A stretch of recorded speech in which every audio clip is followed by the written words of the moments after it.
Hey guys, Brad Danger here, and real quick, before anything else, last video got us called CCP shills in the comments more times than I can count, so let's clear this up right now. This is not a Hassan Piker stream. Nobody on this channel is picking a side in the geopolitical debate, and we definitely did not get invited to whatever WeChat call you think we're on. We are Ideal. We're a car channel. We talk about cars. Last time we talked about how good these Chinese EVs actually are, and today we're going to talk about the other half of that story, the half that got buried under 100,000 angry comments, which is why buying one of these things right now might genuinely be a bad idea. Okay, and real quick, here's the deal. Bigger prize, shorter timeline, you are going to love it. We already have given someone their choice of a Shelby GT350 or a Mark V Supra. Before that, we gave away a Bayside Blue Flame Spitting R35 GTR. Plus, we've given away $100,000 cash. But this next giveaway beats them all. So, links pinned in the first comment. Go tap it, sign up, and go check out the past winners because your name could be drawn next. Now,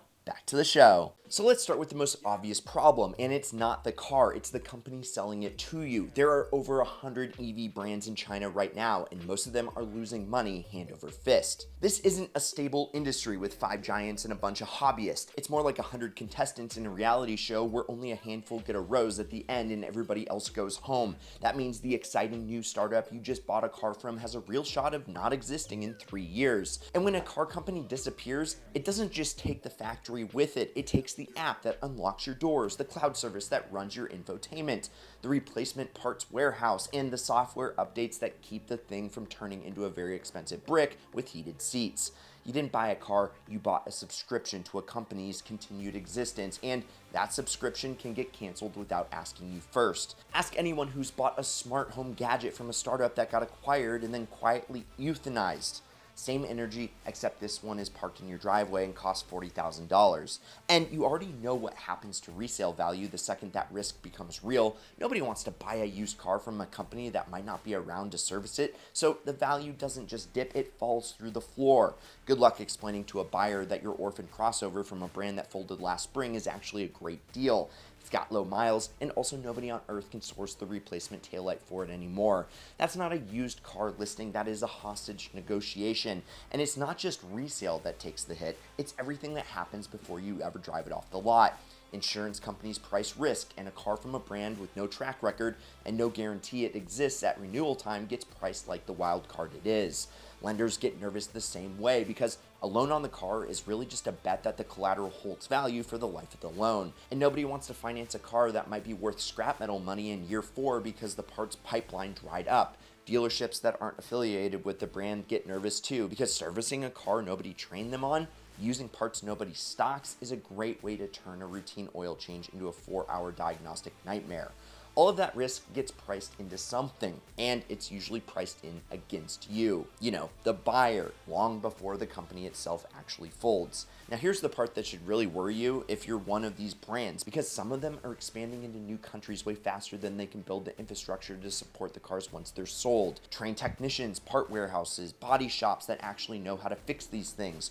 Warranty support that isn't just a phone number that rings forever. That stuff takes years to build, and some of these companies are trying to skip straight to global domination without it. We've actually seen this movie before. Chinese brands have pushed into overseas markets in the past only to pull back a few years later, leaving early adopters with a car nobody locally knew how to service and a dealer network that quietly evaporated. It got so bad more recently that China itself stepped in and tightened in export oversight because their own government got worried about vehicles getting shipped into countries where proper after-sales support hasn't even been set up yet. Think about that for just a second. The exporting company looked at its own automakers and said, maybe slow down. And that's not exactly a headline that inspires confidence. When the seller is the one hitting the brakes on their own sales pitch, that tells you everything that you need to know. Then there's the part everybody with a smart fridge already understands but somehow forgets applies to 2-ton objects with wheels. These are connected cars, and connected cars come with real security concerns. Remote access, data collection, over-the-air updates pushed from servers you have zero visibility into, location tracking baked into the same system that unlocks your doors. That's not a paranoid take. That's just what a a car becomes the second you turn it into a smartphone on wheels, and it's exactly why multiple governments have banned Chinese connected vehicle tech outright instead of just slapping a tariff on it and calling it a day. You can debate tariffs all day long. That's a trade policy argument. Banning specific software and hardware from being connected to critical infrastructure is a different conversation entirely, and it's one that applies just as much to routers and drones as it does to cars. This just happens to be the version with cup holders. We already ran this exact fight over telecom equipment a few years back. Entire countries ripped hardware out of their own networks over the same worry. And a car with an always-on cellular connection, cameras pointed outward, and a microphone for voice commands is arguably a more sensitive piece of hardware than a router sitting in a closet somewhere. And this is where it stops being about your individual car and starts being about entire countries. China doesn't just build EVs, it dominates the batteries, the battery materials,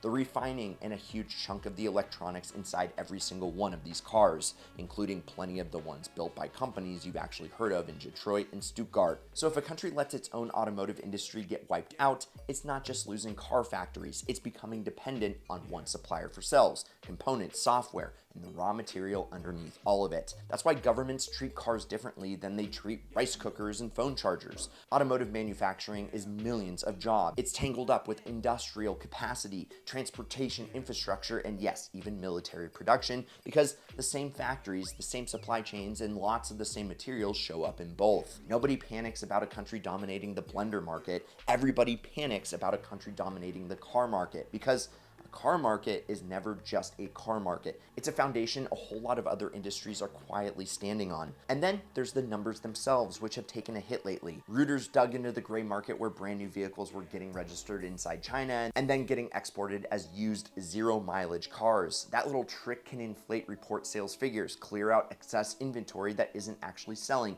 and leave overseas buyers holding a car with a warranty situation nobody can fully explain, because on paper it's a used import, and try walking into a dealership with a car that was born and immediately shipped out before it ever saw a real owner. To be clear, that doesn't mean every single automaker on our list is cooking the books. Plenty of these companies are moving real cars in real volume with nothing shady going on.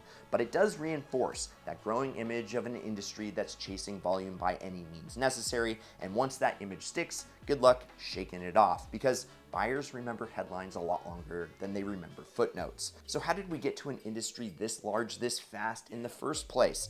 A lot of it comes down to one word legacy automakers really don't like saying out loud, and that word is subsidies. Cheap land, cheap financing, direct government support at nearly every stage from raw materials to the factory floor, all stacked on top of a domestic market big enough to let 100 brands fight it out before the winners ever have to prove themselves overseas. China built an EV machine so massive, so vertically integrated, and so brutally subsidized that other countries aren't just worried about losing a sales battle, they're worried about losing their entire domestic car industry before they ever get a chance to respond. That's the real reason tariffs exist. It's not because Toyota is scared of losing spec sheet comparisons, it's because an entire industrial base and every job attached to it is on the line, and once a country loses that kind of manufacturing capacity, it does not casually get it back. You don't just reopen a shuttered assembly plant and rehire a supply chain that took decades to build. The tooling, the supplier relationships, and the skilled labor all leave together, and they don't come back because a politician gives a speech about it. Now look, none of this means the last video was wrong. The engineering is real, the speed is also real, and the fact that legacy automakers have been asleep at the wheel is also very real. This is the same playbook Japan ran on Detroit back in the 80s, and back then the American response wasn't to build a better car, it was mostly to complain really loud, put a tariff on it, and hope the problem went away on its own. We all know how that ended. Toyota and Honda didn't go away. They just built factories in Ohio and Kentucky and became the standard everyone else got measured against. So maybe the actual takeaway here isn't picking a team, it's this. Chinese EVs have real serious problems. Orphaned brands, shaky after-sales support, security concerns, and a trust issue with their own sales data. At the same time though, this is also the wake-up call legacy automakers desperately needed, because getting outpaced this badly by companies this young should be humiliating and eye-opening enough to actually fix something instead of just lobbying Congress against it. Both of those things are true on the same day, and pretending otherwise is how you end up yelling at a car channel for not picking a political team. So here's the actual debate. Are these brands going to clear up their act, build out real service networks, and become the next wave of trusted daily drivers? Or is this whole thing going to collapse the second a warranty claim needs to actually get honored 3 years down the road when the company that sold you the car is a memory in a defunct app icon? Drop your take down below, and yes, we're allowed to disagree with both videos at once. That's kind of the point. Subscribe so we can hit 2 mil by the end of the year. Like the video if you enjoyed it. Hit it 3 times if you didn't. And check out some of these ideal vids over here. I'm Brad Danger. This is Ideal, and promise me one thing. Keep living the ideal lifestyle.